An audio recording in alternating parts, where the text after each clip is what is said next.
Si parla di turismo congressuale ma anche di turismo religioso. Voi avete iniziato un percorso già da diverso tempo con un itinerario arte e fede, anche con la via Francigena. Ecco, sono tutte, diciamo, nuove forme di turismo religioso che tanto apporteranno all'economia regionale o no?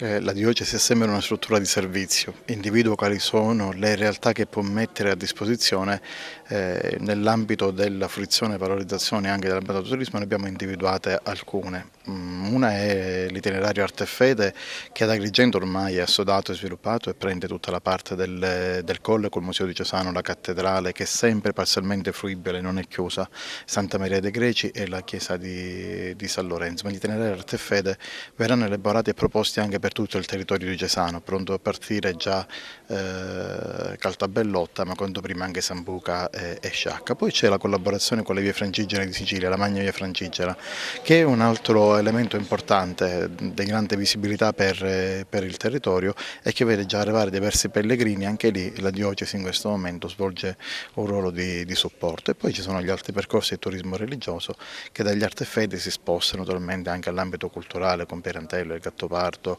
piuttosto che la via della legalità legata proprio alla figura di Giovanni Paolo II e il Grido della Valle ad Agrigento. Approfitto della sua presenza per avere notizie sul bando relativamente al ripristino della cattedrale, un bando che è stato pubblicato la settimana scorsa. Ecco, cosa si ci attende ora?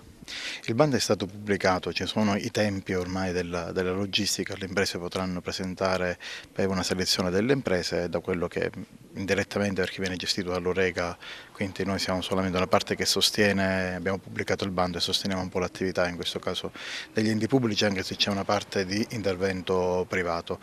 Fatta la selezione, fatto il sorteggio, dovrebbero indire subito la gara tra i sorteggiati, speriamo tra i mesi di ottobre, massimo novembre, iniziare i lavori. Ecco, quali saranno le priorità magari tecniche? Immediatamente quello di mettere in sicurezza il manufatto, al di là poi della collina che è di competenza della regione siciliana e sulla quale la diocesi non può assolutamente intervenire. Ad oggi abbiamo la necessità di salvare il manufatto cattedrale, la fabbrica della cattedrale, renderla per quanto è possibile fruibile al culto oltre che alle visite turistiche e fino a quando naturalmente poi l'intervento di consolidamento, se e quando ci sarà sul colle, renderà tutto più sicuro e stabile.